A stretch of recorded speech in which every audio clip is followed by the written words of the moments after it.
Price the lord, hallelujah. ದೇವರ ನಾಮಕ್ಕೆ ಸ್ತೋತ್ರವಾಗಲಿ. ಪ್ರಾರ್ಥನೆ ಮಾಡಿಕೊಳ್ಳೋಣ.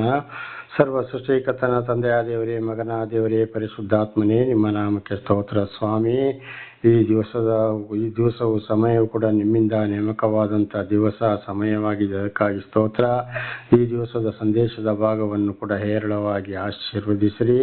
ನಿಮ್ಮ ಪ್ರೀತಿ ಸಹಾಯಲ್ಲದೆ ಏನು ಮಾಡಲು ಸಾಧ್ಯವಿಲ್ಲ. ನಿಮ್ಮ ಪವಿತ್ರ ಆತ್ಮರ ಮೂಲಕ ನಡೆಸುವುದಕ್ಕಾಗಿಯೂ ನಿಮಗೆ ಸ್ತೋತ್ರ.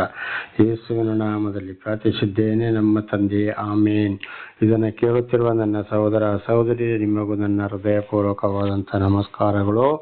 ಈ ದಿವಸವೂ ಕೂಡ ಬೆಳಿಗ್ಗೆ ಸಂದೇಶದ ಸಮಯದಲ್ಲಿ ಬೆಳಿಗ್ಗೆ ನಾನು ನಿಮಗಾಗಿಯೂ ನಿಮ್ಮ ಮಕ್ಕಳು ಸಂಸಾರ ನಿಮ್ಮೆಲ್ಲ ಕೆಲಸ ಕಾರ್ಯಗಳಿಗಾಗಿಯೂ ದೇವರಲ್ಲಿ ಪ್ರಾರ್ಥಿಸಿದ್ದೇನೆ. ದೇವರು ಹೇರಳವಾಗಿ ನಿಮ್ಮನ್ನು ಆಶೀರ್ವದಿಸಲಿ. ದೇವರ ನಾಮಕ್ಕೆ ಸ್ತೋತ್ರವಾಗಲಿ. ಈ ದಿವಸ ವಾರದ ಕೊನೆಯ ದಿವಸ, ಸಬ್ಬತ್ ದಿವಸವಾಗಿದೆ. ಪಶ್ಚಾತ್ತಾಪ ಪಡುವಂಥ ದಿವಸವಾಗಿದೆ. ಆದ್ದರಿಂದ ಪ್ರತಿ ಶನಿವಾರ ಬೆಳಿಗ್ಗೆ ಆದಷ್ಟು ಬೇಗನೆ ಎದ್ದು ಹಿಂದೆ ಕೂಡ ತಿಳಿಸಿದ್ದೇನೆ. ವಾರದಲ್ಲಿ 6 ದಿವಸದಲ್ಲಿ ಸೃಷ್ಟಿ ಮಾಡಿ 7ನೇ ದಿವಸ ವಿಶ್ರಾಂತಿ ಕೊಟ್ಟಂಥ ದಿವಸವಾಗಿದೆ. ದೇವರು ಅದಕ್ಕೆ ಪಶ್ಚಾತ್ತಾಪ ಪಡಲೇಬೇಕು. ಇದನ್ನು ಮಕ್ಕಳಿಗೂ ಕೂಡ ತಿಳಿಸಲೇಬೇಕು. ದೇವರ ವಾಗ್ದಾನವಾಗಿದೆ. ಇದು ಪರಮಾತ್ಮ ಭಗವಂತನ ವಾಗ್ದಾನವಾಗಿದೆ. ದೇವರ ನಾಮಕ್ಕೆ ಸ್ತೋತ್ರವಾಗಲಿ. ಹಲ್ಲೆಲೂಯಾ. ಹಾಗೆ ಈ ದಿವಸದ ಸಂದೇಶದ ಭಾಗವು ಕೂಡ ಯೋಬನು 1ನೇ ಅಧ್ಯಾಯ 11ರಿಂದ, ಯೋಬನು 1:11 ದೇವರ ನಾಮಕ್ಕೆ ಸ್ತೋತ್ರವಾಗಲಿ. ಹಲ್ಲೆಲೂಯಾ. ಆದರೆ ನಿನ್ನ ಕೈ ನೀಡಿ ಅವನ ಸೊತ್ತನ್ನೆಲ್ಲ ಅಳಿಸಿಬಿಡು. ಆಗ ಅವನು ನಿನ್ನ ಎದುರಿಗೆ ನಿನ್ನನ್ನು ದೂಷಿಸುವನು ಅಂದನು. ಯಾರು? ಸೈತಾನ. ಎಲ್ಲಿದ್ಯಪ್ಪ ನೀನು, ಎಲ್ಲಿಂದ ಬಂದಿ ಅಂತ ದೇವರು ಸೈತಾನ ಪ್ರಶ್ನೆ ಮಾಡಿದಾಗ, ಭೂಲೋಕ ಇಡೀ ಸುತ್ತಿ ಬಂದಿದ್ದೆ, ನನ್ನ ದಾಸ ಯೋಬನನ್ನು ಕಂಡಿದ್ದೆ, ಅವನು ಯಥಾರ್ಥ ಚಿತ್ತನು, ಅವನು ಕೃತಾರ್ಥನ ಆಗಿದ್ದಾನೆ ಅವನು ಅಂತೇಳಿ ಹೇಳುವಾಗ, ನೀನು ಅವನ ಆಸ್ತಿಯ ಮೇಲೆ ನೀನು ಕೈ ಹಾಕು, ಅದನ್ನು ಸಂಪೂರ್ಣವಾಗಿ ಇಲ್ಲದೆ ಮಾಡು, ಆಗ ಅವನು ನಿನ್ನನ್ನು ದೂಷಿಸ್ತಾನ ಇಲ್ಲೋ ಅಂತೇಳಿ ಪರೀಕ್ಷಿಸು ಅಂತೇಳಿ ಸೈತಾನ ಏನು ಮಾಡ್ತಾನೆ? ಯೋಬನ ಬಗ್ಗೆ ಹೊಟ್ಟೆ ಕಿಚ್ಚಾಗಿ ಮಾತನಾಡ್ತಾನೆ. ಯಾರ ಹತ್ರ? ದೇವರ ಹತ್ರ. ದೇವರ ನಾಮಕ್ಕೆ ಸ್ತೋತ್ರ. ಹಲ್ಲೆಲೂಯಾ. ಹಾಗೆ ಇವತ್ತು ಈ ಸೈತಾನನು ಕೂಡ ಏನು ಮಾಡ್ತಾನೆ? ಸೈತಾನನಿಗೂ ದೇವರಿಗೂ ಲಿಂಕ್ ಇದೆ. ಇದು ಹೊಸ ಒಡಂಬಡಿಕೆಯಲ್ಲಿ ಕೂಡ ಇದೆ. ಆದ್ದರಿಂದ ಸೈತಾನ ದೇವರ ಅಪ್ಪಣೆ ಇಲ್ಲದೆ ಏನು ಮಾಡಲು ಸಾಧ್ಯವಿಲ್ಲ. ಸೈತಾನ ಕೂಡ ಮನುಷ್ಯರ ಮೇಲೆ ಸುಮ್ಮನೆ ದೇವರಿಗೆ ಚಾಡಿ ಹೇಳುವನಾಗಿದ್ದಾನೆ ಅಂತ ಇದರ ಅರ್ಥ. ಇದು ಹೊಸ ಒಡಂಬಡಿಕೆಯಲ್ಲಿ ಕೂಡ ಬರೆಯಲ್ಪಟ್ಟಿದೆ. ಇದು ಇದೆ. ಸೈತಾನ ಏನು ಮಾಡ್ತಾನೆ? ಅವನಿಗೆ ಬೇಕಾದಾಗೆ ನೀನು ಎಲ್ಲವನ್ನ ಕೊಟ್ಟು ಭದ್ರಪಡಿಸಿದ್ದೀಯಲ್ಲ, ಅದನ್ನು ನೀನು ನಾಶ ಮಾಡು, ನಿನ್ನ ದೂಷಣೆ ಮಾಡ್ತಾನೆ ಇಲ್ವಾ ನೋಡು ಅಂತೇಳಿ ಚಾಡಿ ಹೇಳಿದ. ಮುಂದೆ ಏನಾಯ್ತು ನೋಡೋಣ. 12ನೇ ವಚನ. ಯೆಹೋವನು ಸೈತಾನನಿಗೆ, ಅವನ ಸ್ವಾಸ್ಥ್ಯವೆಲ್ಲ ನಿನ್ನ ಕೈಯಲ್ಲಿದೆ ನೋಡು, ಆದರೆ ಅವನ ಮೈ ಮೇಲೆ ಮಾತ್ರ ಕೈ ಹಾಕಬೇಡ ಎಂದು ಅಪ್ಪಣೆ ಕೊಟ್ಟನು. ಆಗ ಸೈತಾನನು ಯೆಹೋವನ ಸನ್ನಿಧಾನದಿಂದ ಹೊರಟು ಹೋದನು. ದೇವರು ಏನು ಹೇಳಿದರು? ಅವನ ಇಡೀ ಆಸ್ತಿ ಪಾಸ್ತಿ, ಹೆಂಡತಿ ಮಕ್ಕಳ ಎಲ್ಲರ ಮೇಲೆ ನಿನಗೆ ನಾನು ಅಧಿಕಾರವನ್ನು ಕೊಟ್ಟಿದ್ದೇನೆ, ಅವನ ಅವನ ಮೇಲೆ ಅಧಿಕಾರ ಕೊಟ್ಟಿದ್ದೇನೆ, ಆದರೆ ಅವನ ಪ್ರಾಣವನ್ನು ಮಾತ್ರ ನೀನು ಮುಟ್ಟಬಾರದು ಅಂತೇಳಿ ದೇವರು ಹೇಳಿದರು. ಎಲ್ಲ ಆಸ್ತಿ ಮೇಲೆ ಸ್ವಾಸ್ಥ್ಯ ಅಂದರೆ ಇಡೀ ಆಸ್ತಿ ಪಾಸ್ತಿ, ಹೆಂಡತಿ ಮಕ್ಕಳು ಎಲ್ಲವನ್ನು ಅವನ ಆಸ್ತಿ ಮೇಲೆ ನಿನಗೆ ಕೊಟ್ಟಿದ್ದೇನೆ, ಅವನನ್ನು ಮಾತ್ರ ಅವನ ಮೈ ಮೇಲೆ ಮಾತ್ರ ನೀನು ಕೈ ಹಾಕಬೇಡ ಅಂತ ಗದರಿಸಿದರು. ಯಾರು? ದೇವರು. ಆಗ ದೇವರು ಎಂಥವರು ಅಂತ ಕೇಳಿದರೆ, ಇದು ಯಾಕಪ್ಪ ಈ ರೀತಿ ಅಂದರೆ, ದೇವರು ಸೈತಾನನಿಗೆ ಯೋಬನ ಆಸ್ತಿ ಪಾಸ್ತಿಯನ್ನು ಎಲ್ಲವನ್ನು ವಹಿಸಿಕೊಟ್ಟು ದೇವರು ಯೋಬನ ಪರವಾಗಿ ನಿಂತರು. ಅದಕ್ಕೆ ಅಲ್ಲಿ ಯೋಬನಿಗೆ ಸೈತಾನಿಗೆ ಹೇಳಿದ್ದು, ಅವನ ಮೈ ಮೇಲೆ ಕೈ ಹಾಕಬೇಡ ಅಂತ. ದೇವರ ನಾಮಕ್ಕೆ ಸ್ತೋತ್ರ. ಅಂದರೆ ಸೈತಾನಿಗೆ ಸೋಲನ್ನು ಉಂಟು ಮಾಡೋಕ್ಕೆ ಅಂತ ಇದರ ಅರ್ಥವಾಗಿದೆ. ಆಮೇಲೆ ಸೈತಾನ ಏನು ಮಾಡ್ದ? ಈ ಮಾತನ್ನು ಕೇಳಿ ದೇವರ ಸನ್ನಿಧಿಯಿಂದ ಹೊರಟು ಬಂದ. ಎಲ್ಲಿಗೆ? ಭೂಲೋಕಕ್ಕೆ ಇಲ್ಲಿಗೆ ಬಂದ. ಯೋಬನ ಹತ್ರ ಹೋಗಿ ಏನು ಮಾಡ್ದ? ದೇವರ ಅಪ್ಪಣೆ ತಗೊಂಡು. 13ನೇ ವಚನ. ಒಂದಾನೊಂದು ದಿವಸದಲ್ಲಿ ಯೋಬನ ಗಂಡು ಹೆಣ್ಣು ಮಕ್ಕಳು ಹಿರಿಯವನ ಮನೆಯಲ್ಲಿ ಉಂಡು ಕುಡಿಯುತ್ತಿರುವಾಗ ಒಬ್ಬ ದೂತನು ಯೋಬನ ಬಳಿಗೆ ಬಂದು, ನಿನ್ನ ಎತ್ತುಗಳು ಉಳುತ್ತಾ ಅವುಗಳ ಹತ್ತಿರ ಕತ್ತೆಗಳು ಮೇಯ್ತಾ ಇರುವಲ್ಲಿ ಶಬದವರು ಅವುಗಳ ಮೇಲೆ ಬಿದ್ದು ಹೊಡೆದುಕೊಂಡು ಹೋದರು. ಇದಲ್ಲದೆ ಆಳುಗಳನ್ನು ಕತ್ತಿಯಿಂದ ಸಂಹರಿಸಿದರು. ಇದನ್ನು ತಿಳಿಸುತ್ತಿರುವ ನಾನೊಬ್ಬನೇ ತಪ್ಪಿಸಿಕೊಂಡು ಉಳಿದಿದ್ದೇನೆ ಎಂದು ಹೇಳಿದನು. ದೇವರ ನಾಮಕ್ಕೆ ಸ್ತೋತ್ರವಾಗಲಿ. ನೋಡಿ, ಒಬ್ಬನು ಏನು ಮಾಡಿದ? ನಾವು ಹಿಂದೆ ಓದಿಕೊಂಡಿದ್ದೇವೆ. ಒಬ್ಬೊಬ್ಬರು ಒಂದೊಂದು ದಿವಸದಲ್ಲಿ ಮನೆ ಔತಣ ಮಾಡ್ತಾ ಇದ್ರು. ಈ ಹಿರಿಯ 3 ಹೆಣ್ಣು ಮಕ್ಕಳನ್ನು ಕರೆಸಿಕೊಂಡು ಅದೇ ರೀತಿ ಇವರು ಆಡಂಬರದ ಜೀವನದಲ್ಲಿ ನಡೀತಾ ಇದ್ರು ಔತಣ ಕೂಟದಲ್ಲಿ. ಆದರೆ ಇವನ ಆಳುಗಳು ಅಲ್ಲಿ ತೋಟದಿಂದ ಯೋಬ ದೊಡ್ಡ ಒಂದು ಐಶ್ವರ್ಯವಂತ ಅವನ ಹೊಲದಲ್ಲಿ ಅಂದರೆ ತೋಟದಲ್ಲಿ ಅಥವಾ ಅವನ ಸ್ಥಳದಲ್ಲಿ ಕೆಲಸ ಮಾಡ್ತಾ ಇದ್ರು. ಆಗ ಈ ವಿರೋಧಿಗಳು ಬಂದು ಏನು ಮಾಡಿದ್ರು, ಬಂದು ಎಲ್ಲವನ್ನ ಹಿಡಿದುಕೊಂಡು ಹೋದ್ರು. ಇವನ ಎತ್ತು ಕತ್ತೆ ಏನೇನು ಇದೆಯೋ ಉಳುವ ಎತ್ತುಗಳು ಎಲ್ಲವನ್ನು ಬಿದ್ದು ಅವ್ರನ್ನು ಹೊಡ್ಕೊಂಡು ಹೋದ್ರು. ಅದು ಮಾತ್ರವಲ್ಲ, ಅವರ ಆಳುಗಳನ್ನು ಕತ್ತಿಯಿಂದ ಕಡಿದು ಕೊಂದು ಹಾಕಿದರು. ನಾನೊಬ್ಬನೇ ತಪ್ಪಿಸಿಕೊಂಡು ಬಂದಿದ್ದೇನಪ್ಪ ಅಂತ ಒಬ್ಬ ಏನು ಮಾಡ್ತಾನೆ, ಅಲ್ಲಿ ಬಂದು ಯೋಬನಿಗೆ ತಿಳಿಸಿದ್ದಾನೆ. ಇದು ಯಾರು ತಿಳಿಸಿದು? ದೂತ ಅಂದರೆ ಮನುಷ್ಯನ ರೂಪದಲ್ಲಿ ಬಂದು ತಿಳಿಸಿದ. ಯಾಕೆಂದರೆ ಇಲ್ಲಿ ನಾವು 13ನೇ ವಚನದಲ್ಲಿ ನೋಡುವಾಗ ಅವನ ಎಲ್ಲ ಸ್ವಾಸ್ಥ್ಯವನ್ನು ನಿನ್ನ ಕೈಗೆ ನಾನು ಕೊಟ್ಟಿದ್ದೇನೆ, ಆದರೆ ಅವನ ಮೈ ಮೇಲೆ ಮಾತ್ರ ಕೈ ಹಾಕಬೇಡ ಅಂತ ದೇವರು ಹೇಳಿದ್ರಲ್ಲ. ಅದಕ್ಕೆ ಬಂದು ಅವನ ಆಸ್ತಿ ಪಾಸ್ತಿ ಆಳು ಕಾಳು ಎಲ್ಲವನ್ನ ಸರ್ವವನ್ನ ನಾಶ ಮಾಡಿದ. ಯಾರು? ಸೈತಾನ. ಅದಕ್ಕೆ ದೇವರ ದೂತನೇ ಬಂದು ಔತಣ ಕೂಟದಲ್ಲಿ ಯೋಬನಿಗೆ ಹೇಳಿದ. ಆಗ ಇದರ ಒಂದು ಅರ್ಥ ಏನಪ್ಪ ಅಂದರೆ, ನಮ್ಮ ಜೀವಿತಕ್ಕೂ ಕೂಡ ಈ ಯೋಬನು ಹಿಂದೆ ನಾವು ಇದು ಮಾಡಿದಾಗ ಈ ಔತಣ ಕೂಟದಲ್ಲಿ ನಿನ್ನೆ ನಾವು ತಿಳಿದುಕೊಂಡಿದ್ದೆ, ಔತಣ ಕೂಟ ಮಾಡುವಾಗ ಅವ್ರದ್ದು ಏನಾದರೂ ತಪ್ಪು ಬಂದು ಹೋಗಿರಬಹುದು ಅಂತೇಳಿ ದೇವರಿಗೆ ಯಜ್ಞವನ್ನು ಅರ್ಪಿಸ್ತಿದ್ರ, ಶಾಂತಿ ಸಮಾಧಾನ ಯಜ್ಞವನ್ನ ಪಾಪ ಪರಿಹಾರಕ್ಕಾಗಿ. ಹಾಗಿದ್ರೆ ಅರ್ಥ ದೇವರು ಕೊಟ್ಟುವಾಗ ಈ ರೀತಿ ಒಂದು ಯಜ್ಞ ಇದು ಔತಣ ಕೂಟ ಆಡಂಬರ ಮಾಡಿದ್ರೆ ಖಂಡಿತವಾಗಿ ಅಲ್ಲಿ ಶಿಕ್ಷೆ ಬರ್ತದೆ ಅಂತೇಳಿ ಇದರ ಅರ್ಥವಾಗಿದೆ. ಯೆಶಾಯ 1ನೇ ಅಧ್ಯಾಯದಲ್ಲಿ 1-17 ಅಲ್ಲ 16 ನೋಡುವಾಗ ಅಲ್ಲಿ ಬಹಳ ನಿಮ್ಮ ಹಬ್ಬ ಹುಣ್ಣಿಮೆ ಜಾತ್ರೆ ಔತಣ ಕೂಟ ಸಬ್ಬತ್ತು ಕೂಟ ಪ್ರಕಟಣೆ ಬೇಡವೇ ಬೇಡ, ಅದನ್ನ ಇಂತಿಂಥವರಿಗೆ ದಾನ ಧರ್ಮ ಮಾಡಿ ಅಂತೇಳಿ ಅಲ್ಲಿ ದೇವರು ಯೆಶಾಯನ ಮೂಲಕ ಇಸ್ರಾಯೇಲರಿಗೆ ತಿಳಿಸಿದರು. ಅದೇ ವಿಷಯ ಇಲ್ಲಿ ಕೂಡ ಅರ್ಥ ಆಗ್ತಾ ಇದೆ. ದೇವರ ನಾಮಕ್ಕೆ ಸ್ತೋತ್ರವಾಗಲಿ. ಹಾಗಿರುವಾಗ ಅದು ಆಗ ತಿಂದು ಕುಡಿಯೋದು ಔತಣ ಕೂಟ ಯಾರ ಕೆಲಸವಾಗಿದೆ? ಗೌಜು ಏನಿದ್ರು ಬಿರಿಯಾನಿ ಕಬಾಬು ಪಾಯಸ, ಆ ಹಬ್ಬ ಈ ಹಬ್ಬ, ಆ ಡ್ಯಾನ್ಸು ಈ ಡ್ಯಾನ್ಸು ಅಂತ ಹೇಳುವಂಥದ್ದು ನಾನಾ ರೀತಿ ದೇವರ ಆಲಯದಲ್ಲಿ ಅಥವಾ ದೇವರ ಹೆಸರು ಹೇಳಿಕೊಂಡು ಮಾಡುವುದು ಅಂಥವ್ರು ಪಕ್ಕ ಶಾಪಕ್ಕೆ ಒಳಗಾಗ್ತಾರೆ ಅಂತ ಹೇಳುವಂಥದ್ದು ಇದುವೇ ಸಾಕ್ಷಿಯಾಗಿದೆ. ಹಾಗೆ ಅಲ್ಲಿ ಏನು ಮಾಡ್ತಾನೆ, ಸೈತಾನ ಹೋಗಿ ನೋಡಿ ಈ ರೀತಿ ಮಾಡ್ತಾ ಇದ್ದಾರೆ ಅಂತೇಳಿ ದೇವರಿಗೆ ಅಲ್ಲಿ ಚಾಡಿ ಹೇಳ್ತಾನೆ. ಈಗಲೂ ಕೂಡ ಅದುವೇ ನಡೀತಾ ಇದೆ. ಯಾಕಂದರೆ ಸೈತಾನ ಅಂದರೆ ಯಾರು? ಪರಲೋಕದಲ್ಲಿ ದೇವರನ್ನು ಆರಾಧಿಸುವಂಥ ದೂತ. ಅಲ್ಲಿ ತಪ್ಪು ನಡೆದಾಗ ಅವನನ್ನು ಪರಲೋಕಕ್ಕೆ ಕೆಟ್ಟ ಮನುಷ್ಯ, ದೆವ್ವ, ದೂತ ಅಂತ ಇದನ್ನು ನಿನ್ನೆ ತಿಳ್ಕೊಂಡಿದ್ದೇವೆ. ಅವನಿಗೆಲ್ಲವೂ ಗೊತ್ತಿದೆ. ದೇವರ ವಾಕ್ಯ ಕೂಡ ಯಾವುದು ಚೆನ್ನಾಗಿ ಯಾವುದು ಸರಿ ಯಾವುದು ತಪ್ಪು ಅಂತ ಅವನಿಗೆ ಗೊತ್ತಿದೆ. ಆದ್ದರಿಂದ ಅವನು ಹೇಳಿದ್ದು ಅವನಿಗೆ ಭದ್ರ ಬೇಲಿ ಹಾಕಿದೆಯಲ್ಲ, ಕೋಟೆ ಕಟ್ಟಿ ಅವನನ್ನು ಬಂದೋಬಸ್ತ್ ಮಾಡಿದೆಯಲ್ಲ, ಆದ್ರಿಂದ ಏನು ಮಾಡ್ತಾನೆ, ಅವನ ಆಸ್ತಿಯನ್ನೆಲ್ಲ ನೀನು ಭದ್ರಪಡಿಸಿದ್ರಿಂದ ಅವನು ಚೆನ್ನಾಗಿದ್ದಾನೆ ಅಂತೇಳಿ ಚಾಡಿ ಹೇಳಿದ. ಅದುವೇ ನೋಡಿ ಇಲ್ಲಿ ನಡೆದಿರೋದು. ಇವತ್ತು ಕೂಡ ಈ ರೀತಿ ಮಾಡೋದು ಬಹಳ ದೊಡ್ಡ ತಪ್ಪು. ಆಗ ಅಲ್ಲಿ ಸೈತಾನಿಗೆ ದೇವರು ಏನು ಮಾಡ್ತಾರೆ, ಅಪ್ಪನ ಕೊಡ್ತಾರೆ, ಅದನ್ನು ಅವನ ಮೇಲೆ ಕೈ ಹಾಕಬೇಡ, ಅವನಿಗಿದ್ದಿದ್ದು ಎಲ್ಲವನ್ನ ನಾಶ ಮಾಡು, ನಿನ್ನ ಹಸ್ತಕ್ಕೆ ನಾನು ಒಪ್ಪಿಸಿಕೊಟ್ಟಿದ್ದೇನೆ ಅಂತ ಇದರ ಅರ್ಥ. ಕಾರಣ ಯಾಕೆಂದರೆ ಇವರು ಇದನ್ನು ನಾವು ಹಿಂದೆ ನಿನ್ನೆ ತಿಳ್ಕೊಂಡಾಗೆ ಕೂಡ 7 ದಿವಸದಲ್ಲಿ 7 ಗಂಡು ಮಕ್ಕಳು 3 ಹೆಣ್ಣು ಮಕ್ಕಳು 7 ದಿವಸದಲ್ಲಿ ಒಂದೊಂದು ಮನೆಯಲ್ಲಿ ಇವಲ್ಲ ಪ್ರತಿ ಒಬ್ಬೊಬ್ಬನ ಮನೆಯಲ್ಲಿ 7 ದಿವಸಕ್ಕೆ ಒಂದು ಸಾರಿ ಅಂತೆ ಸರದಿ ಇವರು ಔತಣ ಕೂಟವನ್ನು ಏರ್ಪಡಿಸ್ತಾ ಇದ್ರು. ಇದು ದೇವರಿಗೆ ಕೋಪ ಬಂತು. ದೇವರ ನಾಮಕ್ಕೆ ಸ್ತೋತ್ರ. ಆಗ ಇವನ ಆಸ್ತಿ ಪಾಸ್ತಿಯನ್ನು ಈ ರೀತಿ ಮಾಡಿದರೆ ಇವನು ಎಲ್ಲಿಂದ ಮಾಡ್ತಾನೆ? ನಾನು ಇವನಿಗೆ ಕೊಟ್ಟಿದ್ದಕ್ಕೆ ತಾನೇ ಇವನು ಈ ರೀತಿ ಆಡಂಬರ ಮಾಡ್ತಾ ಇರೋದು ಅಂತ ಹೇಳೋದಕ್ಕೆ ದೇವರು ಬೇಸರದಲ್ಲಿ ಆ ಕೆಲಸವನ್ನು ಸೈತಾನ ಮೂಲಕ ಮಾಡಿಸಿದ ಅಂತ ಈ ಅರ್ಥವು ನಮಗೆ ಸೂಚಿಸ್ತದೆ. ಹಾಗೆ ಇವತ್ತು ದೇವರು ಆದುಕೊಂಡವರಿಗೆ ನಾನಾ ರೀತಿಯಲ್ಲಿ ದೇವರವರಿಗೆ ಕೊಡುವಾಗ ಅಂದರೆ ಒಳ್ಳೆ ರೀತಿಯಲ್ಲಿ ಯಾರಿಗೂ ಏನು ತೊಂದರೆ ಕೊಡದೆ ಅನ್ಯಾಯ ಮಾಡದೆ ಒಳ್ಳೆ ರೀತಿಯಲ್ಲಿ ಬಂದಿರುವಂಥ ಆಸ್ತಿಯಲ್ಲಿ ಅವರವರೇ ತಿಂದು ಕುಡಿಯೋದು ಮಜಾ ಮಾಡೋದು, ಮದುವೆ ನೇಮಿಂಗ್ ಸೆರೆಮನಿ ಆದ್ದು ಇದು ಸತ್ತವರ ಉತ್ತರ ಕ್ರಿಯೆ ಅಂತ ಹೇಳಿಕೊಂಡು ಇದ್ದವ್ರನ್ನ ಇದ್ದಾಗೆ ಕರೆಯೋದು, ದಾನ ಧರ್ಮ ಇಲ್ಲ ಭಾಳ ಜೋರಿಗೆ ಆಡಂಬರ ಮಾಡಿದರೆ ಕಡೆಗೆ ಒಂದಲ್ಲ ಒಂದು ದಿವಸ ಏನು ಇಲ್ಲದ ಆಗ್ತದೆ ಅಂತ ಹೇಳುವಂಥದ್ದು ಇದಕ್ಕಿದೆ ಆಧಾರ. ಇದನ್ನು ಕೂಡ ನಮ್ಮ ಹಿರಿಯರು ಹೇಳ್ತಾ ಇದ್ರು. ಈಗಲೂ ಕೂಡ ನಾವು ನೋಡುವ ಒಂದು ಟೈಮಲ್ಲಿ ಹೇಗಿದ್ದ, ಏನಿದ್ದ, ಏನು ಆಡಂಬರ ಮಾಡ್ತಾ ಇದ್ದ, ಈಗ ಏನಾಯ್ತು ಇವನ ಪರಿಸ್ಥಿತಿ ಅಂತ ಬರುವಂಥದ್ದು ಇದುವೇ. ಆದ್ದರಿಂದ ದಯವಿಟ್ಟು ಈ ಔತಣ ಕೂಟ ಆಡಂಬರ ಕೂಟಕ್ಕೆ ಹೋಗಬಾರದು. ಯೆರೆಮೀಯನಿಗೆ ಹೇಳಿದರು ದೇವರು, ಔತಣ ಕೂಟದಲ್ಲಿ ಆಡಂಬರ ಕೂಟದಲ್ಲಿ ನೀನು ಅಂಥವರ ಮನೆಗೆ ಅಂಥವರಕ್ಕೆ ಔತಣ ಕೂಟಗಳಿಗೆ ನೀನು ಸೇರಬೇಡ, ಅವ್ರ ಜೊತೆಲಿ ತಿಂದು ಕುಡಿದು ಆನಂದಿಸಬೇಡ ಅಂತ ಯೆರೆಮೀಯನಿಗೆ ಹೇಳಿದ್ದಾರೆ. ದೇವರನಾಮಕ್ಕೆ ಸ್ತೋತ್ರ.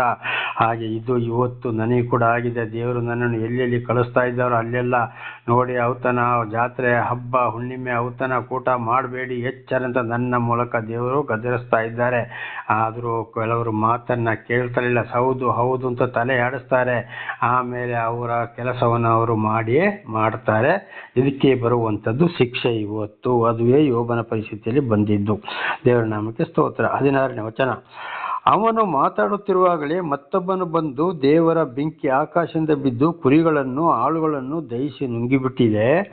ಇದನ್ನು ತಿಳಿಸ್ತಿರುವ ನಾನೊಬ್ಬನೇ ತಪ್ಪಿಸಿಕೊಂಡು ಉಳಿದಿದ್ದೇನೆ ಅಂದನು. ನೋಡಿ, ಒಬ್ಬ ಆ ರೀತಿ ಬಂದು ಹೇಳ್ದ, ಮತ್ತೊಬ್ಬ ಹೇಳ್ದ, ಆಕಾಶದಿಂದ ಬೆಂಕಿ ಬಿದ್ದು ಕುರಿಗಳನ್ನು ಆಳುಗಳನ್ನು ದಹಿಸಿ ನುಂಗಿಬಿಟ್ಟಿದೆ, ನಾನೊಬ್ಬನೇ ಉಳಿದಿದ್ದೇನೆ ಅಂತ ಎರಡನೇವನು ಬಂದು ಅದನ್ನೇ ಹೇಳ್ತಾನೆ. ಅವರು ಶಬದವರವನ ವಿರೋಧಿಗಳು ಎಲ್ಲವನ್ನ ಹೊಡ್ಕೊಂಡು ಹೋದ್ರು, ಮಾಡಿದ್ರು. ಉಳಿದವುಗಳನ್ನ ಆಕಾಶದಿಂದ ಬೆಂಕಿ ಬಿದ್ದು ಸುಟ್ಟು ಹಾಕಿತು ಅಂತ. ನೋಡಿ, ಕಾರಣ ಏನು? ದೇವರು ಕೊಟ್ಟಂತ ಇಲ್ಲಿ ಆಡಂಬರದ ಜೀವನ, ಔತಣ, ಕೂಟ, ಬಡ ಬಗ್ಗರ ಬಗ್ಗೆಯಲ್ಲಿ ಕಾಳಜಿಲ್ಲ. ದೇವರ ವಾಕ್ಯಕ್ಕೆ ವಿಧೇಯರಾಗಲಿಲ್ಲ. ತಿಂದು ಕುಡಿದು ಬೇಕಾದವರನ್ನು ಇದ್ದವರನ್ನೇ ಕರೆದು ಅವರಿಗೆ ಆಡಂಬರವಾಗಿ ಮಾಡಿ ಕೊಟ್ಟಂಥದ್ದು ಸರ್ವನಾಶ. ಇದುವೇ ಕೂಡ ಇವತ್ತು ಆಗ್ತಾ ಇದೆ. ನೋಡಿ, ಸುನಾಮಿ ಬರ್ತದೆ, ಚಂಡಮಾರುತ ಬರ್ತದೆ, ಬೆಂಕಿ ಬೀಳ್ತದೆ, ಬೆಟ್ಟ ಜರಿಯುತ್ತದೆ, ದೊಡ್ಡ ದೊಡ್ಡ ಕಾಯಿಲೆಗಳು ಬರುತ್ತವೆ, ಆಳಿಕಲ್ಲುಗಳು ಒದ್ದು ಬೆಳೆಗಳು ನಾಶವಾಗ್ತವೆ, ದನ ಕುರಿ ಕರುಗಳಿಗೆ ರೋಗಗಳು ಬರುತ್ತವೆ, ಮನುಷ್ಯರಿಗೆ ರೋಗಗಳು ಬರುತ್ತವೆ. ಏಡ್ಸ್ ಬಂತು, ಕೊರೋನಾ ಬಂತು, ಅನೇಕರು ಏನಾಯಿತು ಪರಿಸ್ಥಿತಿ. ಒಬ್ಬೊಬ್ಬರ ಎಲ್ಲವೂ ಏನು ಮಾಡಿದರು? ಯಶಾನ ಗ್ರಂಥದಲ್ಲಿ ಓದುವಾಗ ಭೂಮಿಯ ನಿನಗೆ ಹಾಸಿಗೆ, ಆಕಾಶವೇ ನಿನಗೆ ಹೊದಿಕೆ ಅಂತೇಳಿ ಎಂತೆಂಥ ಕೋಟೇಶ್ವರದು ಎಲ್ಲ ಕೊಚ್ಚಿ ಹೋಗಿ ನಾಶವಾಗಿ ಗಂಜಿ ಕೇಂದ್ರದಲ್ಲಿ ಎಲ್ಲರ ಜೊತೆಲಿ ಉಂಡು ತಿಂದು ಕುಡಿದು ಜಾತಿ ಮತ ಭೇದ ಮಾಡಿದ್ವಿ. ನಾನಂಥವನು ನಾನಿಂಥವನು ಉಳಿದವರ ಗತಿ ಇದುವೇ ಆಗಿ ಹೋಗಿದೆ. ಎಲ್ರಿಗೂ ಗೊತ್ತಿದೆ. ಸಾಧಾರಣ ಇದುವೇ ಆಗಿರೋದು. ಅಲ್ಲಿ ಆಕಾಶದಿಂದ ಬೆಂಕಿ ಬಿದ್ದು ಇಳಿದು ಹೋಯ್ತಾಗ ಒಳ್ಳೆ ರೀತಿಯಲ್ಲಿ ನಾವು ಜೀವಿಸುವಾಗ, ದೇವರು ನಮ್ಮನ್ನು ನಡೆಸ್ತಿರುವಾಗ ನಮಗೆ ಕೊಟ್ಟ ಐಶ್ವರ್ಯ ನಾವು ಉಬ್ಬಿ ಹೋಗಬಾರದು, ಆಡಂಬರ ಮಾಡಬಾರದು. ನಮ್ಮನ್ನು ನಾವೇ ತಗ್ಗಿಸಿಕೊಂಡು ಏನು ಮಾಡಬೇಕು ಆ ಥರ ದಾನ ಧರ್ಮ ಮಾಡಿಕೊಂಡು ಹೋಗ್ತಾ ಇರಬೇಕು. ದೇವರ ವಾಕ್ಯಕ್ಕೆ ವಿಧೇಯರಾಗಿ ಜೀವಿಸಬೇಕು ಅಂತ ಹೇಳುವಂಥದ್ದು ಇದುವೇ ಪರಮಾತ್ಮ ಭಗವಂತನಿಗೆ ಮೆಚ್ಚುಗೆಯಾಗಿದ್ದದ್ದು. ದೇವರು ನಮಗೆ ಸ್ತೋತ್ರ. ಹಾಗೆ 17ನೇ ವಚನ. ಅಷ್ಟರಲ್ಲಿ ಇನ್ನೊಬ್ಬನು ಬಂದು, ಅಂದರೆ ಮೂರನೇವನು, ಕಸ್ಸಿಯರು 3 ಗುಂಪುಗಳಾಗಿ ಬಂದು ಒಂಟೆಗಳ ಮೇಲೆ ಬಿದ್ದು ಹೊಡೆದುಕೊಂಡು ಹೋದರು. ಇದಲ್ಲದೆ ಆಳುಗಳನ್ನು ಕತ್ತಿಯಿಂದ ಹತ ಮಾಡಿದರು. ಇದನ್ನು ತಿಳಿಸುತ್ತಿರುವ ನಾನೊಬ್ಬನೇ ತಪ್ಪಿಸಿಕೊಂಡು ಉಳಿದಿದ್ದೇನೆ ಅಂದನು. ನೋಡಿ, ಅವನು ಮತ್ತೊಬ್ಬನು ಬಂದು ಅದನ್ನೇ ಹೇಳ್ತಾನೆ. ನೋಡಿ, ಇದೇ ರೀತಿ ಆಯಿತು. ಒಂಟೆಗಳನ್ನೆಲ್ಲ ಕತ್ತಿಯಿಂದ ಸಂಹರಿಸಿದರು, ಎಲ್ಲವನ್ನ ಹೊಡ್ಕೊಂಡು ಹೋದರು ವಿರೋಧಿಗಳು ಅಂತೇಳಿ.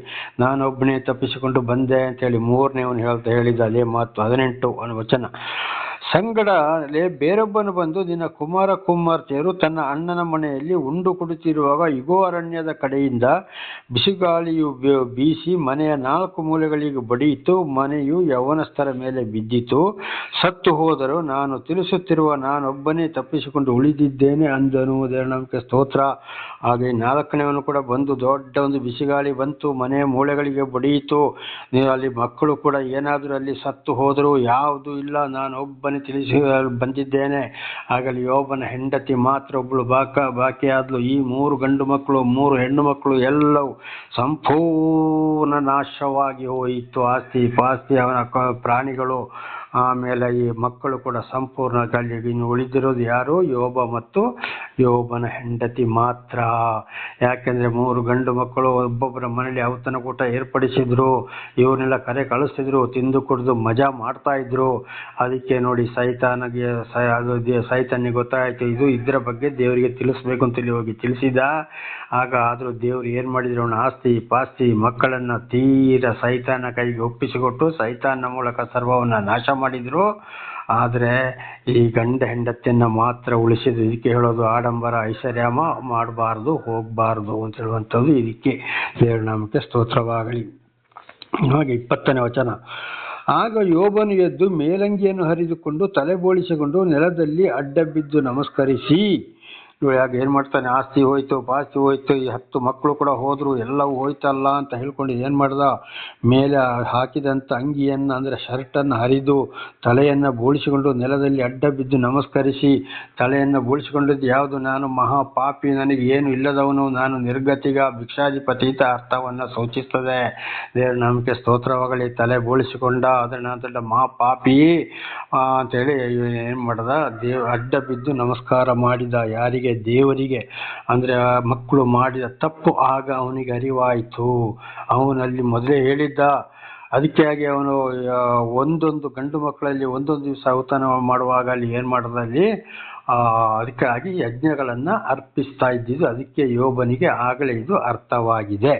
ಅದಕ್ಕೆ ನೋಡಿ, ತಲೆ ಬೋಳಿಸಿಕೊಂಡು ನೆಲದಲ್ಲಿ ಅಡ್ಡ ಬಿದ್ದು ನಮಸ್ಕರಿಸಿ, ಅಂದರೆ ಮಕ್ಕಳು ಮಾಡಿದ ಪಾಪಗಳಿಗಾಗಿ ಈ ರೀತಿ ಆಗಿದ್ದಕ್ಕಾಗಿ ಪಶ್ಚಾತ್ತಾಪ ಪಡ್ತಾ ಇದ್ದಾನೆ. ಇದು ನಮ್ಮ ಜೀವಿತಕ್ಕೂ ಕೂಡ ಒಂದು ವೇಳೆ ನಾವು ಈ ರೀತಿ ಗರ್ವ ಅಹಂಕಾರದಲ್ಲಿ ಮೆರೆದು ಈ ರೀತಿ ಏನಾದರೂ ನಮಗೆ ಶಿಕ್ಷೆಗಳು ಬಂದು ಹೋದರೂ ನಾವು ಕೂಡ ದೇವರಲ್ಲಿ ಪಶ್ಚಾತ್ತಾಪ ಪಡಬೇಕಾಗಿದೆ. ನನ್ನ ಮಕ್ಕಳು ಮಾಡಿದ ತಪ್ಪು, ಹೌದಪ್ಪ ಕ್ಷಮಿಸು ಅಂತೇಳಿ ಪಶ್ಚಾತ್ತಾಪ ಪಡಬೇಕಾಗಿದೆ ವಿನ ಗರ್ವ ಅಹಂಕಾರದಲ್ಲಿ ಆಡಬಾರ್ದು, ಮೆರಿಬಾರ್ದು. ಅನೇಕರು ಏನು ಮಾಡ್ತಾರೆ, ಮಕ್ಕಳು ಮಾಡಿದ ತಪ್ಪುಗಳು ಗೊತ್ತಿದ್ರು ಕೂಡ ತಂದೆ ತಾಯಿಗಳು ಮಕ್ಕಳ ಪರವಾಗಿ ನಿಂತು ಹೇಳಿದವರಿಗೆ ಜೋರು ಮಾಡಿ, ನಮಗೆ ಅದು ಗೊತ್ತಿದೆ ಇದು ಗೊತ್ತಿದೆ, ನೀನು ಹೇಳಬೇಕಾಗಿಲ್ಲ, ನಮಗೆ ವಾಕ್ಯ ಗೊತ್ತಿದೆ ಅಂತೇಳಿ ಗದರಿಸೋರು ಆಗಿದ್ದಾರೆ. ನನ್ನ ಜೀವಿತದಲ್ಲಿ ಕೂಡ ಸುಮಾರು ಕುಟುಂಬಗಳಿಗೆಲ್ಲ ಇದನ್ನೆಲ್ಲ ಹೇಳಿದಾಗ, ಅಯ್ಯೋ ನಮಗೆಲ್ಲವೂ ಗೊತ್ತಿದೆ, ಆ ಪಾಸ್ಟರ್ ಹೇಳಿಲ್ಲ, ಈ ಪಾಸ್ಟರ್ ಹೇಳಿಲ್ಲ ಅಂತೇಳಿ ನನ್ನನ್ನು ಕೂಡ ಗದರಿಸಿದ್ದಾರೆ. ಕಡೆಗೆ ಬಹಳ ಶಿಕ್ಷೆಗೆ ಒಳಪಟ್ಟಿದ್ದಾರೆ. ಆದ್ದರಿಂದ ಯಾವಾಗಲೂ ಹೇಳಿದರೆ ದೇವರ ವಾಕ್ಯವನ್ನು ಸಾರು ದೇವರು ಆಯ್ದುಕೊಂಡು ಹೇಳಿದ್ರು ಅಥವಾ ಹಿರಿಯರು ಹೇಳಿದಾಗ ಅಸಡ್ಡೆ ಮಾಡಬಾರದು. ಕೆಲವೊಂದು ತಂದೆ ತಾಯಿಗಳು ಇದೇ ರೀತಿ ಅಸಡ್ಡೆ ಮಾಡ್ತಾರೆ, ನನಗೆ ಕೂಡ ಮಾಡಿದ್ದಾರೆ. ಆದರೆ ಶಿಕ್ಷೆಯನ್ನು ಅನುಭವಿಸುತ್ತಲೇ ಇದ್ದಾರೆ. ಇದರ ಅರ್ಥ ಬಹಳ ಎಚ್ಚರವಾಗಿರಬೇಕು. 21ನೇ ವಚನ, ಏನೂ ಇಲ್ಲದವನಾಗಿ ತಾಯಿ ಗರ್ಭದಿಂದ ಬಂದೇನು, ಏನೂ ಇಲ್ಲದವನಾಗಿ ಗತಿಸಿ ಹೋಗುವೇನು, ಯೆಹೋವನೇ ಕೊಟ್ಟನು, ಯೆಹೋವನೇ ತೆಗೆದುಕೊಂಡನು, ಯೆಹೋವನ ನಾಮಕ್ಕೆ ಸ್ತೋತ್ರವಾಗಲಿ. ನೋಡಿ, ತಲೆ ಬೋಳಿಸಿಕೊಂಡು ಅಡ್ಡ ಬಿದ್ದು ನಮಸ್ಕಾರ ಮಾಡ್ದ. ಏನು ಹೇಳ್ತಾ ಇದ್ದಾನೆ? ಏನೂ ಇಲ್ಲದವನಾಗಿ ತಾಯಿ ಗರ್ಭದಿಂದ ಬಂದೇನು. ಯೋಬ ತಾಯಿ ಗರ್ಭದಿಂದ ಬರುವಾಗ ಏನಾದರೂ ತಗೊಂಡು ಬಂದನ? ಇಲ್ಲ. ಹಾಗೆ ಇವತ್ತು ನಾವು ನಮ್ಮ ತಾಯಿ ಗರ್ಭದಿಂದ ಬರುವಾಗ ಏನಾದರೂ ತಗೊಂಡು ಬಂದಿದ್ದೀವ? ನಾವು ಏನೂ ಇಲ್ಲ, ಎಲ್ಲವೂ ದೇವರದ್ದೇ. ಅದಕ್ಕೆ ನಮ್ಮ ಹಿರಿಯರು ಹೇಳ್ತಾರೆ ಒಂದು ಮಾತು, ಬರುವಾಗಲೂ ಬೆತ್ತಲೆ, ಹೋಗುವಾಗಲೂ ಬೆತ್ತಲೆ, ಏನೂ ಇಲ್ಲ.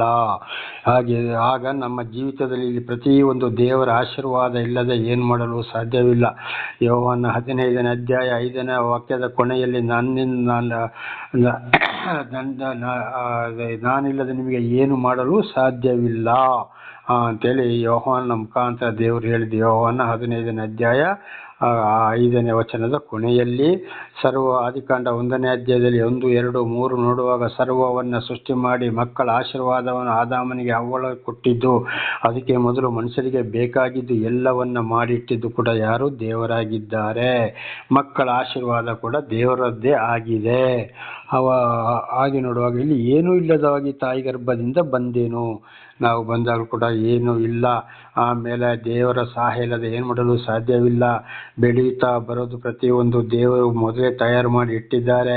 ವಿದ್ಯೆ ಕಲಿತ ಮೇಲೆ ನಾನು IAS ಮಾಡಿದೆ, IPS ಮಾಡಿದೆ, ಅದು ಮಾಡಿದೆ, ಇದು ಮಾಡಿದೆ, ಅಲ್ಲಿಗೆ ಹೋದೆ, ಇಲ್ಲಿಗೆ ಹೋದೆ ಅಂತ ಹೇಳಬೇಕಾದ್ರೆ ಜ್ಞಾನೋಕ್ತಿ ಗ್ರಂಥದಲ್ಲಿ ಜ್ಞಾನಿ ಸೊಲೊಮೋನನ ಮುಖಾಂತರ ಹೇಳಿದರೆ, ಜ್ಞಾನವು ಬರೋದು ದೇವರಿಂದಲೇ ಅಂತೇಳಿ. ಒಂದು ವೇಳೆ ದೇವರಂಥ ಜ್ಞಾನವನ್ನು ಕೊಡದಿದ್ದರೆ ಎಲ್ಲಿಯವರು IAS ಅಲ್ಲಿ, IPS ಅಲ್ಲಿ, ಇನ್ನೊಂದು ಇಲ್ಲಿ, ಎಂತೆಂಥ ಉದ್ಯೋಗ ಇಲ್ಲಿ ಅಥವಾ ಹೊರದೇಶಗಳಿಗೆ ಹೋಗ್ಬೋದು, ಎಂತೆಂಥ ಬಲಾಢ್ಯರೇ ಆಗಿರಬಹುದು. ಈಗ ಉದಾಹರಣೆಗೆ ನಮ್ಮ ಭಾರತ ದೇಶದಲ್ಲಿ ದೊಡ್ಡ ಒಂದು ಶ್ರೇಷ್ಠವಾದ ಸ್ಥಾನ ಅಂದರೆ ರಾಷ್ಟ್ರಪತಿ. ಇವತ್ತು ಇಡೀ ನಮ್ಮ ಭಾರತ ದೇಶಕ್ಕೆ ದೊಡ್ಡ ಅಧಿಕಾರಿಯವರು ಅವರಾಗಿದ್ದಾರೆ. ಅವರು ಕೂಡ ಜೀವಿಸುವುದೆಲ್ಲಿ? ಭೂಮಿಯಲ್ಲಿ. ಅವರು ಕೂಡ ಊಟ ಮಾಡಿದ್ರೆ ಬದುಕ್ತಾರ? ನೀರು ಕುಡಿಯಲಿಲ್ಲದೆ ಬದುಕಲಿಕ್ಕೆ ಸಾಧ್ಯವೋ? ಗಾಳಿ ಇಲ್ಲದೆ ಜೀವಿಸಲಿಕ್ಕೆ ಸಾಧ್ಯವೋ? ಮಳೆ ಗಾಳಿ ಬೆಳಕಿಲ್ಲದೆ ಜೀವಿಸಲು ಸಾಧ್ಯವೋ? ಖಂಡಿತವಾಗಿ ಸಾಧ್ಯವಿಲ್ಲ. ಆಗ ಅದೆಲ್ಲ ಯಾರಿಂದ ಆಯಿತು? ದೇವರಿಂದ. ಆಗ ಅವರಿಗೆ ಅಂಥ ಒಂದು ಜ್ಞಾನ ದೇವರು ಕೊಡದಿದ್ದರೆ ಅವರು ಎಲ್ಲಿ ರಾಷ್ಟ್ರಪತಿ ಆಗಲು ಸಾಧ್ಯ ಅಥವಾ ಇತರ ಮಂತ್ರಿಗಳು ಅಧಿಕಾರಿಗಳು ಆಗಲು ಎಲ್ಲಿ ಸಾಧ್ಯ? ಪ್ರತಿಯೊಂದು ದೇವರಿಂದಲೇ. ಅದಕ್ಕೆ ಹೇಳ್ದ, ನಾನು ಏನು ಇಲ್ಲದವನಾಗಿ ತಾಯಿ ಗರ್ಭದಿಂದ ಬಂದೇನು. ಇವತ್ತು ನಾವು ಕೂಡ ಬರುವಾಗ ಏನೋ ತಗೊಂಡು ಬಂದಿದ್ದೀವಿ, ಇಲ್ಲ, ಪ್ರತಿಯೊಂದು ದೇವರಿಂದಲೇ ಬರುವಂಥದ್ದು. ದೇವರ ನಮಗೆ ಸ್ತೋತ್ರವಾಗಲಿ. ಏನು ಇಲ್ಲದವನಾಗಿ ಗತಿಸಿ ಹೋಗುವೇನು. ನೋಡಿ, ಏನು ಕಡೆಗೆ ಹೋಗುವಾಗ ಬೇಕಾದಷ್ಟು ಆಸ್ತಿ ಪಾಸ್ತಿ ಒಳ್ಳೆ ರೀತಿಯಲ್ಲಿ ಮಾಡಬಹುದು, ಕಡೆಗೆ ಎಲ್ಲವನ್ನ ಬಿಟ್ಟು ಹೋಗಬೇಕಾಗ್ತದೆ. ದೇವರ ನಮಗೆ ಸ್ತೋತ್ರವಾಗಲಿ. ಅದಕ್ಕೆ ಪ್ರಸಂಗಿ 12ನೇ ಅಧ್ಯಾಯ 7ನೇ ವಾಚನದಲ್ಲಿ ದೇವರ ಬಂದ ಆತ್ಮ ವಾಪಸ್ಸು ದೇವರ ಬಳಿಗೆ ಹೋಗ್ತದೆ, ಅಷ್ಟರ ಒಳಗಾಗಿ ನಿನ್ನ ಸೃಷ್ಟಿಕರ್ತನನ್ನು ಸ್ಮರಿಸದೆ ಇರಬೇಡ ಅಂತೇಳಿ ಪ್ರಸಂಗಿ 12ನೇ ಅಧ್ಯಾಯ 7ನೇ ವಚನದಲ್ಲಿ. ಪ್ರಸಂಗಿ ಅಂದರೆ ಜ್ಞಾನಿ ಸೊಲೊಮೋನನ ಮುಖಾಂತರ ದೇವರು ಇದನ್ನು ಹೇಳಿಸಿದ್ದು. ದೇವರು ನಮಗೆ ಸ್ತೋತ್ರವಾಗಲಿ. ಅದರ ಒಳಗೆ ನಾವು ಮರಣ ಹೊಂದುವುದರ ಒಳಗಾಗಿ ದೇವರು ನಮಗೆ ದರ್ಶನ ಕೊಟ್ಟ ಮೇಲೆ ದೇವರನ್ನು ಅರಿತುಕೊಂಡು ದೇವರ ವಾಕ್ಯಕ್ಕೆ ವಿಧೇಯರಾಗಿ ಮಕ್ಕಳನ್ನು ಅದೇ ಮಾರ್ಗದಲ್ಲಿ ನಡೆಸ್ತಾ ಹೋಗಬೇಕು. ಒಂದು ವೇಳೆಯಲ್ಲಿ ಯೋಬನ 7 ಮಕ್ಕಳು ಏನು ಮಾಡಿದ್ರು, ಒಬ್ಬೊಬ್ಬರ ಮನೆಯಲ್ಲಿ ಔತಣ ಕೂಟ ಐಶ್ವರ್ಯ ಅಂತ ತೋರಿಸಿದ್ರು, ಅದಕ್ಕೆ ಬಂತು ಇದೆಲ್ಲ ಶಿಕ್ಷೆ. ಒಂದು ವೇಳೆ ಆದರೆ ಯೋಬ ಅದಕ್ಕಾಗಿ ಏನು ಯಜ್ಞವನ್ನು ಅರ್ಪಿಸ್ತಿದ್ದ ಪಾಪಕ್ಕಾಗಿ, ಅಂದರೆ ಮಕ್ಕಳು ಮಾಡೋ ತಪ್ಪು ಅವರಿಗೆ ಅರ್ಥವಾಯಿತು. ಹಾಗೆ ಮಕ್ಕಳು ಯೌವನಸ್ಥರಾದಾಗ ಕೆಲವೊಂದು ಸಲ ತಂದೆ ತಾಯಿಯ ಮಾತು ದೇವರು ಈ ಮಕ್ಕಳು ಕೇಳುವುದಿಲ್ಲ, ತಪ್ಪು ಮಾಡ್ತಾರೆ. ಅದಕ್ಕಾಗಿ ತಂದೆಯವರು ಏನು ಮಾಡಬೇಕು, ದೇವರಲ್ಲಿ ಯಜ್ಞವನ್ನು ಅರ್ಪಿಸ್ತಾ ಇರಬೇಕು. ಅದಕ್ಕೆ ಹೇಳಿದ್ದು ಏನು ಇಲ್ಲದವನಾಗಿ ಗತಿಸಿ ಹೋಗುವೇನು ಅಂತೇಳಿ. ದೇವರು ನಮಗೆ ಸ್ತೋತ್ರ.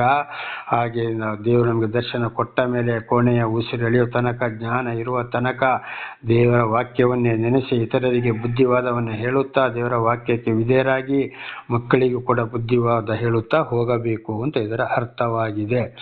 ಯೆಹೋವನೇ ಕೊಟ್ಟನು, ಯೆಹೋವನೇ ತೆಗೆದುಕೊಂಡನು. ನೋಡಿ, ಆ ಯೋಬನಿಗೆ ಆಸ್ತಿ ಪಾಸ್ತಿಯನ್ನು ಯಾರು ಕೊಟ್ಟರು? ದೇವರು ಕೊಟ್ಟರು. ಆದರೆ ಮಕ್ಕಳು ಮಾಡಿದ ಪಾಪಕ್ಕಾಗಿ ಸೈತಾನನ ಮೂಲಕ ಉಪವಾಸವು ನಾಶವಾಗಿ ಹೋಯಿತು. ಹಾಗೆ ದೇವರೇ ಕೊಟ್ಟರು, ದೇವರೇ ತಗೊಂಡ್ರು. ಹಾಗೆ ನಮಗೆ ಕೂಡ ಒಂದು ವೇಳೆ ತಿಳಿಯದೋ ನಾವು ಮಕ್ಕಳು ಏನಾದರೂ ತಪ್ಪುಗಳು ಬಂದು ಹೋಗಿ ನಮಗೆ ಮತ್ತೆ ಏನು ಇಲ್ಲದಾದರೂ ಕೂಡ ನಾವು ದೂಷಣೆ ಮಾಡಬಾರ್ದು, ದೇವರನ್ನು ಬೈಬಾರ್ದು.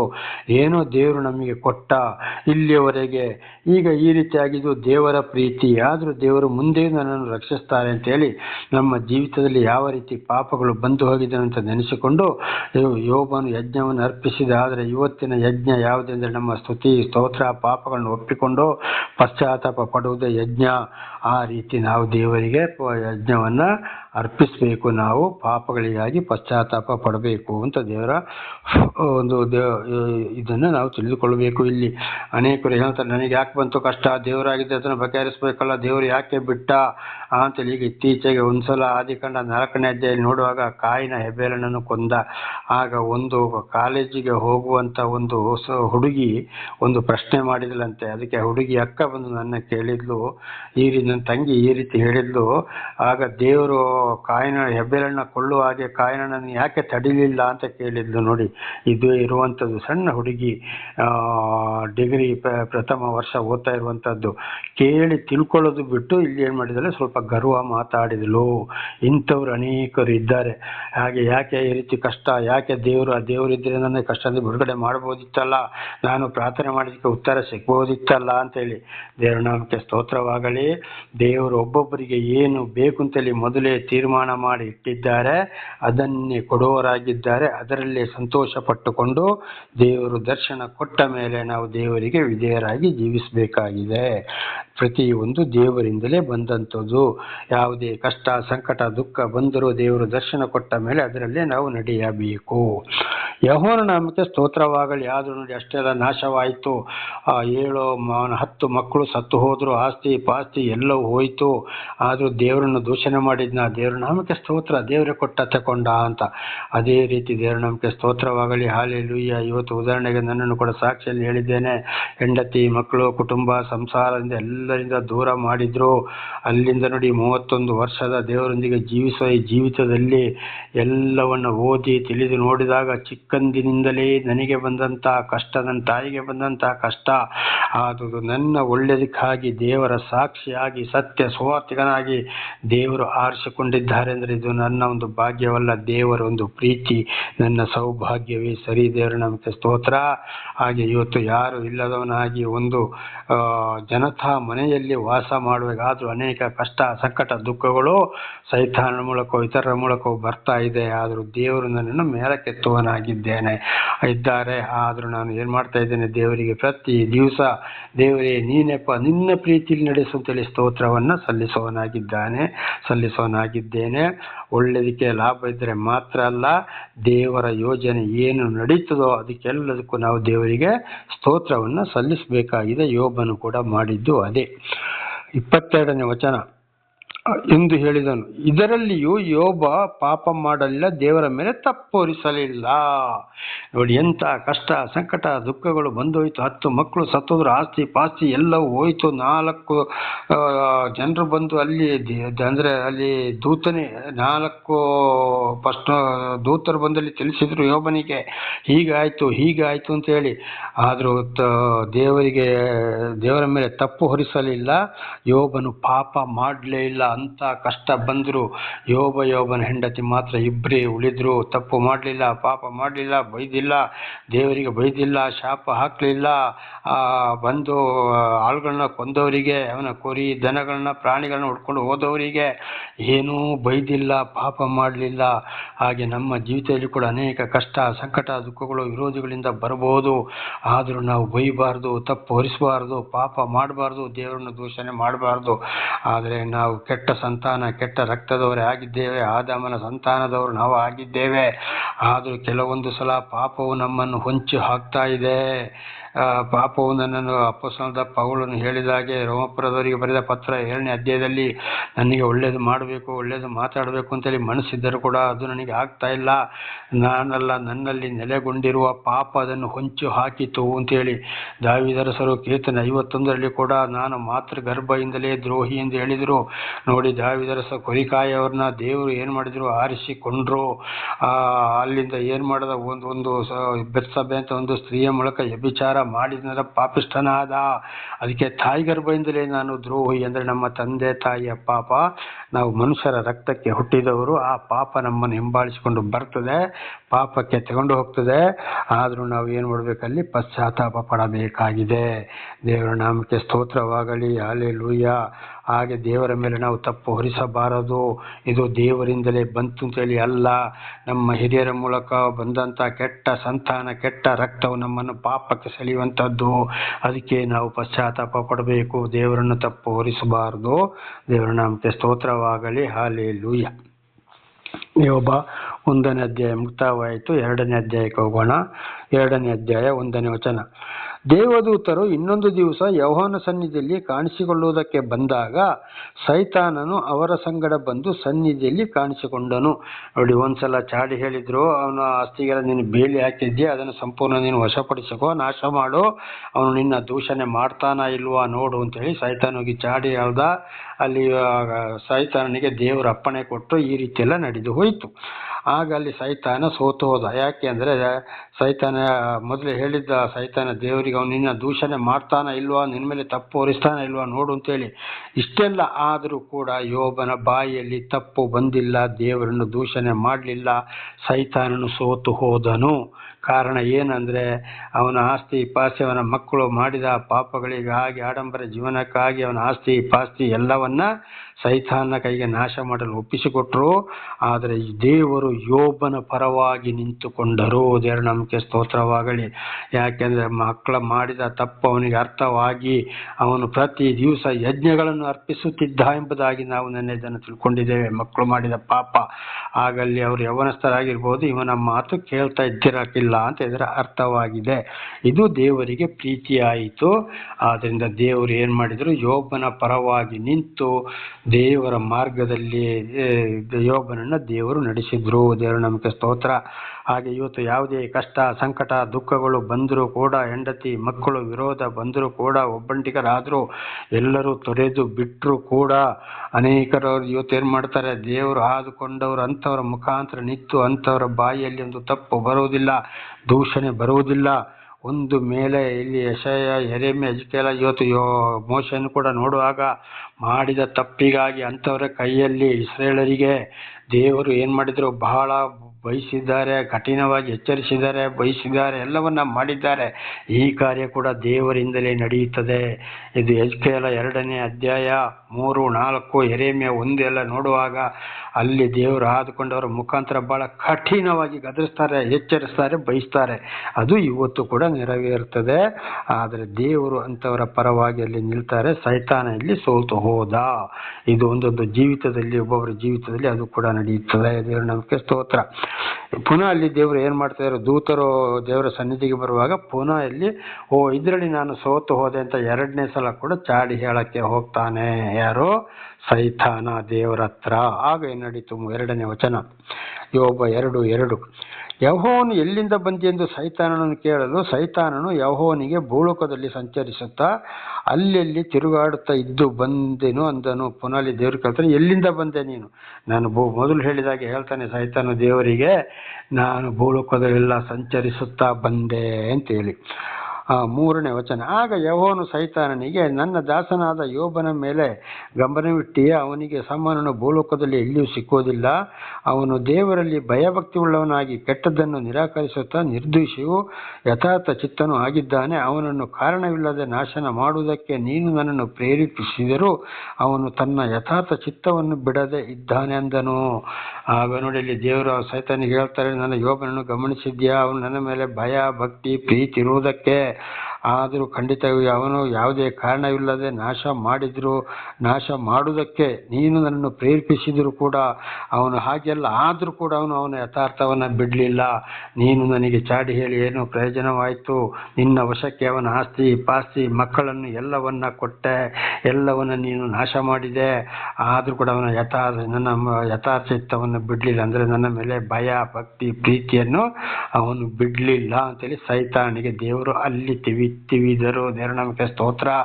ಹಾಗೆ ಸೈತಾನನು ಎಷ್ಟೇ ಚಾಡಿ ಹೇಳಿದರು, ದೇವರು ಆದುಕೊಂಡವರು ಮಕ್ಕಳು ತಪ್ಪು ಮಾಡಿದಾಗ, ತಂದೆಗಳು ಈ ರೀತಿ ಪಶ್ಚಾತ್ತಾಪ ಪಡುತ್ತಿದ್ದಾಗ, ಅದಕ್ಕಾಗಿ ಪ್ರಾಯಶ್ಚಿತ್ತ ಪಟ್ಟಾಗ ಖಂಡಿತವಾಗಿ ಅವರ ಆಸ್ತಿ ಪಾಸ್ತಿಗಳೆಲ್ಲ ಹೋದರೂ ಕೂಡ ದೇವರು ಯಾರ ಮೇಲೆ ಗಮನವಿಟ್ಟಿದ್ದಾರೋ ಅಂಥವ್ರನ್ನು ಸೈತಾನನ ಕೈಯಿಂದ, ಲೋಕದವರ ಕೈಯಿಂದ ರಕ್ಷಿಸ್ತಾರೆ ಅಂತ ಇದರ ಅರ್ಥವಾಗಿದೆ. ಅಂಥವ್ರು ಏನೇ ಆದರೂ ಯಥಾರ್ಥವನ್ನು ದೇವರಲ್ಲಿ ಬಿಡುವುದಿಲ್ಲ. ದೇವರೇ ಕೊಟ್ಟರು, ದೇವರೇ ತೆಕೊಂಡ್ರು ಅಂತ ಹೇಳಿದ ಹಾಗೆ ದೇವರಿಗೆ ಸ್ತೋತ್ರವನ್ನು ಸಲ್ಲಿಸ್ತಾ ಮುಂದೆ ಹೋಗ್ತಾರೆ. ಯಾವುದಕ್ಕೂ ಆಸೆ ಪಡುವುದಿಲ್ಲ. ದೇವರ ನಮಗೆ ಸ್ತೋತ್ರ. ಇದು ನಾಳೆಗೂ ಮುಂದುವರಿಯುವುದು. ಪ್ರಾರ್ಥನೆ ಮಾಡಿಕೊಳ್ಳೋಣ. ಸರ್ವ ಸೃಷ್ಟಿಕರ್ತನಾದ ತಂದೆಯ ದೇವರೇ, ಮಗನ ದೇವರೇ, ಪರಿಶುದ್ಧಾತ್ಮನೇ, ನಿಮ್ಮ ನಾಮಕ್ಕೆ ಸ್ತೋತ್ರ. ಇವತ್ತಿನ ಸಂದೇಶವನ್ನು ಕೂಡ ನನ್ನ ಸಹೋದರ ಸಹೋದರಿಗೆ ನನ್ನ ಮೂಲಕ ನೀವು ತಿಳಿಯಪಡಿಸಿದ್ದಕ್ಕಾಗಿ ಸ್ತೋತ್ರ. ಅವರು ಕೂಡ ಇದನ್ನು ಚೆನ್ನಾಗಿ ತಿಳಿದುಕೊಳ್ಳಲು ಅವರಿಗೆ ಬೇಕಾದ ವಿಶೇಷವಾದ ಜ್ಞಾನವನ್ನು ಅವರಿಗೆ ಅನುಗ್ರಹಿಸಿರಿ. ಅವರು ಕೂಡ ಆಡಂಬರ ಕೂಟ, ಔತಣ ಕೂಟ ಮಾಡದ ಹಾಗೆ ಅವರಲ್ಲಿ ಕೂಡ ಆಶೀರ್ವದಿಸಿರಿ. ನನ್ನ ಮೂಲಕ ಎಚ್ಚರಿಸಿದಕ್ಕಾಗಿ ಸ್ತೋತ್ರ. ನಿಮ್ಮ ಪವಿತ್ರ ಆತ್ಮನ ಮೂಲಕ ಅವರು ನಡೆಸುವುದಕ್ಕಾಗಿ ಸ್ತೋತ್ರ. ನಾನು ಕೂಡ ಹೆಚ್ಚೆಚ್ಚು ತಿಳಿದುಕೊಳ್ಳುವಂತೆ ನೀವು ಮಾಡಿದಕ್ಕಾಗಿ ಸ್ತೋತ್ರ. ನಿಮ್ಮ ಪ್ರೀತಿ, ಸಹಾಯ, ಕರುಣೆ ಇಲ್ಲದ್ರೆ ಏನೂ ನಡೆಯಲು ಸಾಧ್ಯವಿಲ್ಲ ಸ್ವಾಮಿ. ನಿಮ್ಮೆಲ್ಲ ಪ್ರೀತಿಗಾಗಿ ಕೃತಜ್ಞತಾ ವಂದನೆಗಳು. ಯೇಸುವಿನ ನಾಮದಲ್ಲಿ ಪ್ರಾರ್ಥಿಸಿದ್ದೇನೆ ನಮ್ಮ ತಂದೆ, ಆಮೇನ್. ಇದನ್ನು ಕೇಳುತ್ತಿರುವ ನನ್ನ ಸಹೋದರ ಸಹೋದರಿಯರೇ, ಇದನ್ನು ಚೆನ್ನಾಗಿ ಕೇಳಿ ಅರ್ಥ ಮಾಡಿಕೊಂಡು ವಾಕ್ಯಕ್ಕೆ ವಿಧೇಯರಾಗಿ ಜೀವಿಸಿ ಆಶೀರ್ವಾದವನ್ನು ಹೊಂದಿ ನಿಮ್ಮ ಮಕ್ಕಳನ್ನು ಎಚ್ಚರಿಸಿ ಮತ್ತು ನೀವೆಲ್ಲರೂ ಇತರರಿಗೆ ಸಾಕ್ಷಿಗಳಾಗಿ ದೇವರಿಂದ ಆಶೀರ್ವಾದ ಹೊಂದಿ ಜೀವಿಸುವಂತೆ ದೇವರು ಆಶೀರ್ವದಿಸಲಿ. ಯೇಸುವಿನ ನಾಮದಲ್ಲಿ ಪ್ರಾರ್ಥಿಸಿದ್ದೇನೆ ನಮ್ಮ ತಂದೆ, ಆಮೇನ್.